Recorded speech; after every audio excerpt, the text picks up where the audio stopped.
Welcome back, everybody. Thank you. And we're now going to hear about the subject of digital Darwinism, which I can only assume refers to survival of the fittest. And yet, Britannia Hotels still exists. But ours is not to reason why. The experts speaking to us on this are Patryk Luszcz from Profitroom and Danielle Abreu from Gough Hotels. Please welcome them both.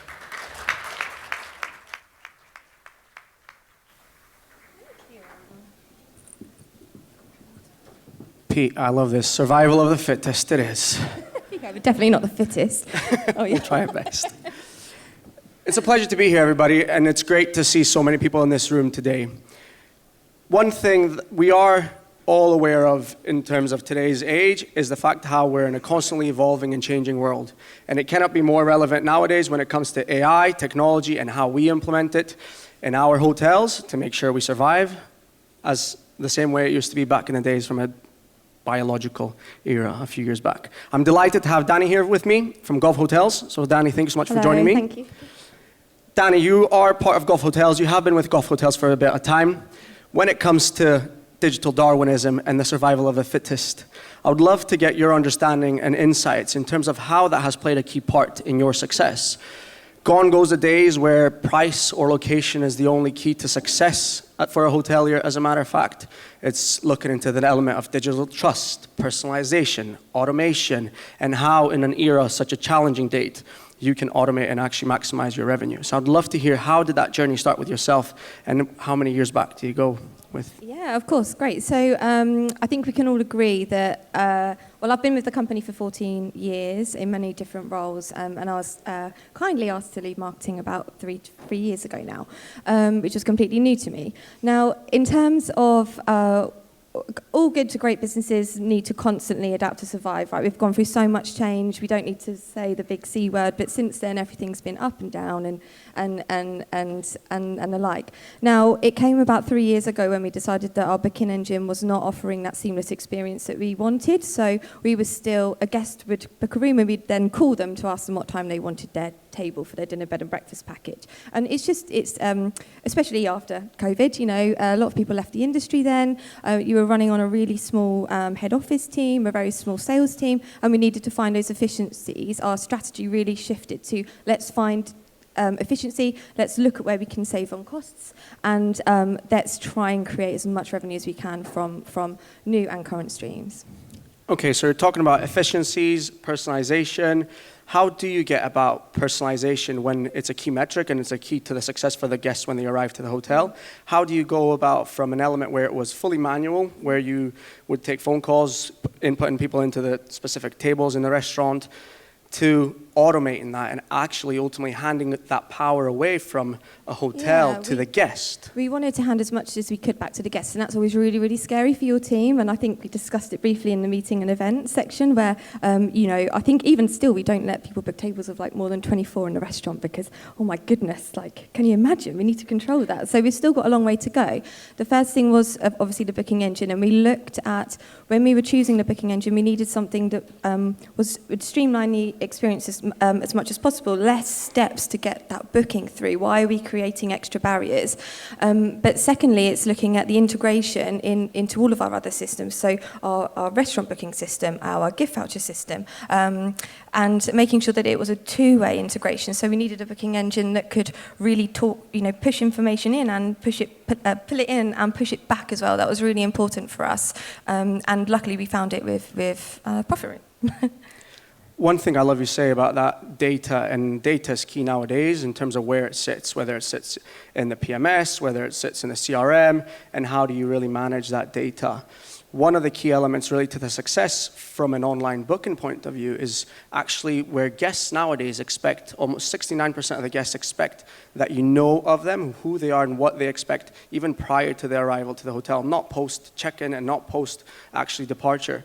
So that's one of the key things, and I love how you guys implement that at Gough Hotels, which is ultimately playing part in the success. Yeah, our personalisation has been a really interesting journey actually. We started offering upsells and upgrades to different guests depending on who they were, what rate plan plan they were on.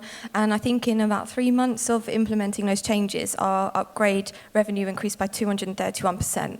That's just a tiny change on our online system, and it just, because it was more personalised, the guest was being given all the information they needed, it just converted so much, converted when it wasn't before. I can't really remember anything else now, but it is that personalisation piece. Before we were just collecting data and not actually using it, and we were collecting it from so many different imports, and we weren't using it in any way, in any targeted way at all. One thing is, of course, that element of automation, personalization, which personally I don't think they should be separate. It's very much key that as a business, as a hotelier, that we do look to automate as many of those processes, but it doesn't mean that we go away from personalization, because I think that is key to the success. With AI, of course, it's a very much theoretical element that we've spoken about it for years, and it's been in conferences, and I think now it's very much so present and we utilize it on a daily basis. There's quite a few of us here, and I can pretty much imagine if I asked anyone, have you used AI for anything on a personal, professional level? I can imagine you have. But that being said, I would like to ask that question to see how many of you have actually analyzed your online performance and your website performance from an AI standpoint, generative engine optimization.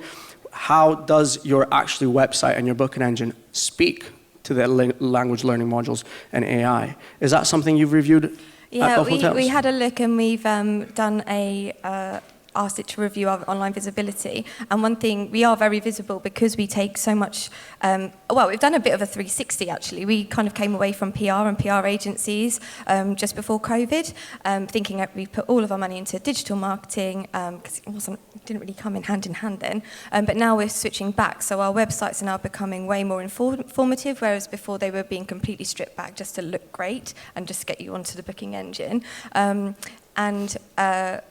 We've losing my train of thought, sorry. No, when it comes to that digital marketing side and that the PR agencies, yeah. So we're starting, even now we've just done a big announcement online, and already our visibility on the LLMs has increased because it's being picked up by media and all these other outlets that are trusted. Even though we're a trusted website, it's just improving that even more. So our approach to LLMs and GEO is a massive focus for us for the next year. Even ourselves as a technology company, we have seen this year inquiries actually come from ChatGPT and AI-generated content. It's incredible to see that growth of how it is actually impacting us as a technology business, but actually more importantly so to see how it is impacting yourselves as hotels and potential essentially locations to visit. With that being said, and how AI actually has interfered and impacted positively many hotels, it would be interesting to see how many of you have looked at the share of voice and the positive tone that AI presents you when you're searching for any queries around yourself, your property, and your location. I know your results, I know your performance, and how kind of that share of direct has grown over the years, and how the OTA impacts, the OTA revenue has really changed over the years. I would love you to share your thoughts and insights, how you've seen that transformational change as a business over those couple of years that we've been working together, and investing into direct revenue strategy and how it has actually impacted your bottom line. Yeah, of course. There was never an actual revenue strategy, as to compete with the OTAs. It's always been a problem, but we'd never really had a strategy to fix it. So since going with Profitroom, we really focused on that. We created value, obviously, to improve conversion of booking directly. I think it's just making sure that our OTA reliance is reduced by 53%, I think, since we started working with Booking.com. We went from 40% down then to 30% in the year after, and then we're now sitting at about 14%. I know there's still more we can do, but every year incrementally we are getting down to closer to where we need to be, which is reducing those costs so that we can reinvest it back into something else. We spoke quite a bit about the economy, national insurance contributions from an employer standpoint, and I can imagine those commissionable costs from the OTAs that were quite significant at a 40% dependency. Well, everyone knows, we were hit with the NI threshold change in April, and that cost us as a business, I think, just over £250,000 that you instantly have to find. So obviously cutting costs for OTAs was one that we did and did quite well, and now we can reinvest back in with some more exciting things. So how does that reinvestment look? How does the future look for Yeah. Gough Hotels? What's the next plans? What are these funds letting you do? Yeah, so yesterday we announced a £2 million investment into spa and wellness. So we're building a brand new spa, floating sauna, and all of these things because, as we all know, wellness is also a very important revenue stream that we don't currently have and that we will have from May, hopefully. I'd say that's quite a relevant area for investment, particularly seeing earlier on in the day that spa and golf and auxiliary spend is up for quite some substantial growth year on year. So I'm looking forward to seeing how that evolves at Gough Hotels. Really excited to be partnering with yourselves, and most importantly, seeing the success that you've seen over the years and what the next 18 to 24 months bring on. Thank you very much, everyone. Thank you.